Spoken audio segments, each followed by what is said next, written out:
Assalamualaikum warahmatullahi wabarakatuh. Perkenalkan, nama saya Fadil Marzuki Masale.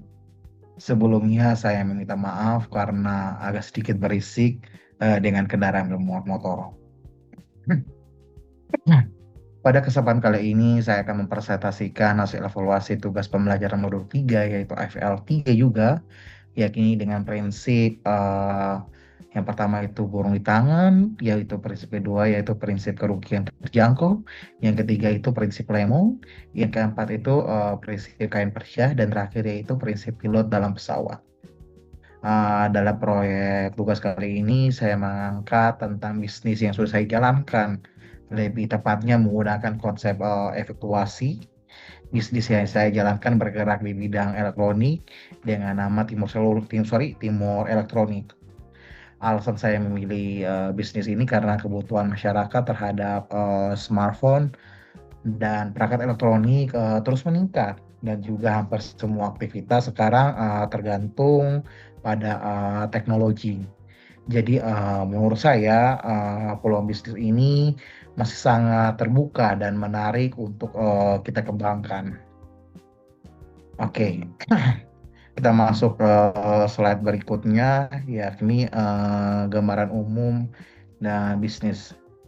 Sebelum kita masuk ke prinsip efektuasi, saya ingin menjelaskan dulu gambaran singkat mengenai bisnis yang saya sudah jalankan. Nama saya ini Timur Elektronik. Produk yang saya jual bukan hanya smartphone, tetapi juga berbagai tablet elektronik dan juga berbagai macam elektronik rumah tangga juga. Walaupun tidak terlalu begitu besar juga. Target pasar saya adalah pelajar mahasiswa dan pelajar dan juga mahasiswa dan juga profesional, sehingga profesional hingga pekerja muda yang memang setiap hari membutuhkan perangkat elektronik. Penjualan yang dilakukan yakni melalui toko fisik dan juga marketplace, sehingga dengan cara ini pelanggan bisa membeli produk secara langsung dan juga melalui marketplace. Marketplace, maaf Pak. Uh, Oke, kita masuk yang prinsip prinsip pertama, yaitu burung di tangan.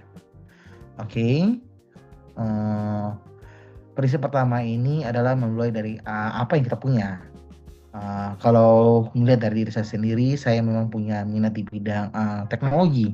Saya senang juga mengikuti perkembangan smartphone terbaru dan juga berbagai macam elektronik, dan juga membandingkan spesifikasi dan memahami kelebihan maupun kekurangan setiap produk.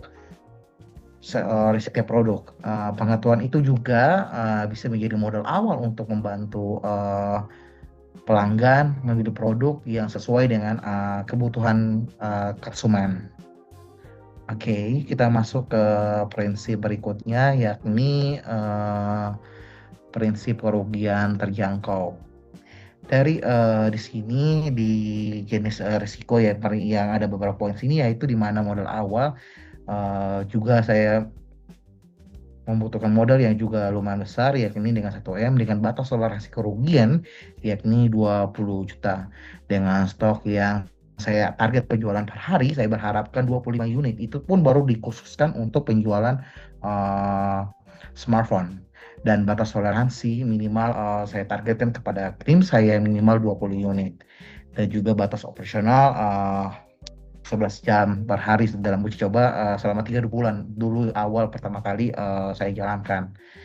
Dan biaya iklan itu palingan yang saya keluarkan bisa 1 juta. Oke, kita masuk prinsip selanjutnya, yakni prinsip Lemon, atau kita atau seperti maaf, atau reference continuous. Oke. Prinsip berikut ini adalah mengubah masalah menjadi peluang, di mana contohnya misalnya ada stok lama yang tidak laku dijual. Daripada hanya disimpan di gudang, saya bisa membuat promo bundling dengan memberikan aksesoris tambahan sehingga pelanggan bisa merasa lebih untung untuk membeli. Dan juga kalau harga smartphone tiba-tiba turun di pasar ya, saya tidak menganggap itu sebagai permasalahan, suatu masalah. Justru saya bisa membuat promo besar dengan penurunan harga hingga menarik banyak customer untuk membeli. Oke, dan juga jika modal terbatas ya, saya itu sebagai sistem pre-order. Jadi ada beberapa apa namanya produk yang mungkin jarang laku di toko saya bisa terapkan sistem bundling, sorry sorry maaf, di sistem pre-order. Jika customer mau produk itu, saya ini produk offline ya.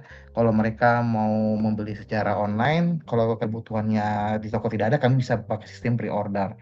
Cara itu untuk dan juga mengurangi juga risiko barang menumpuk di toko. Bagi saya tantangan yang pasti itu ada solusinya. Yang penting itu selalu kita harus berpikir kreatif dan juga tidak mudah menyerah. Oke, kita masuk prinsip selanjutnya, yakni prinsip eh, kain perca, di mana di sini eh, dalam menjalankan bisnis ini kita tidak hanya bekerja sama sendirian. Saya membutuhkan distributor untuk mendapatkan produk dengan harga yang terbaik, dan juga saya membutuhkan teknisi jika ada pelanggan yang memerlukan perbaikan. Jadi bukan cuma penjualannya saja, tapi saya juga menyediakan dengan jasa servis juga. Selain itu ada promosi iklan yang membuat promosi media sosial, dan juga jasa untuk pengiriman barang, dan juga terutama untuk vintage payment, yaitu penawaran dari leasing-leasing. Nah, itu yang paling utama kalau dalam kita menjalankan usaha, terutama di bidang elektronik ya. Banyak customer lebih memilih barang mereka memilih kredit ketimbang untuk membeli barang cash gitu. Terutama anak muda ya, untuk zaman-zaman sekarang ya. Oke, oke. Dengan adanya kerjasama ini, di setiap pihak itu saling membantu, dan juga bisnis bisa berkembang lebih cepat dibandingkan jika dijalankan sendiri. Oke, kita masuk ke slide terakhir.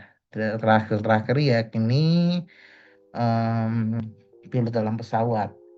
Oke, prinsip terakhir pilot dalam pesawat yaitu bahwa masa depan dan bisnis ada di tangan kita sendiri. eh saya itu membuat target dari awal menjual smartphone itu pada bulan pertama, namun target itu tidak terlalu bersifat kaku. Kalau ternyata kondisi pasar memang berubah, saya juga siap menyesuaikan strategi. Di setiap minggu saya juga mengevaluasi penjualan, sehingga produk apa yang paling diminati, dan juga promosi mana yang paling efektif, dan apa saja yang eh, dimasukkan dari ke pelanggan. Kalau penjualan toko sepi, saya lebih fokus ke penjualan online. Jadi saya tidak hanya menunggu keadaan yang berubah, tetapi mengambil tindakan agar bisa tetap berjalan terus berkembang. Oke, kita masuk ke terakhir yakni ringkasan. Oke, di mana kalau disimpulkan langkah yang pertama yang saya akan lakukan adalah mulai menjual satu dua unit menggunakan modal pribadi, tetapi setelah itu saya menetapkan batas kurnia yang jelas sehingga mengambil resiko yang berlebihan. Kemudian saya juga membangun kerjasama dengan distributor dan juga reseller, memanfaatkan setiap tantangan bagi peluang, dan melakukan evaluasi secara rutin. Dengan cara ini, saya berharap bisnis ini bisa tumbuh secara perlahan, tetapi stabil dan memiliki fondasi yang kuat untuk perkembangan di masa depan. Oke, kita masuk slide selanjutnya ya. Ini oke. Penutupan dari presentasi ini. Saya belajar bahwa mulai bisnis tidak hanya harus menunggu semuanya sempurna.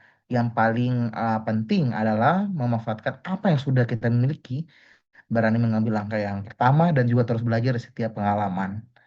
Sekian dari presentasi kami. Saya. Terima kasih.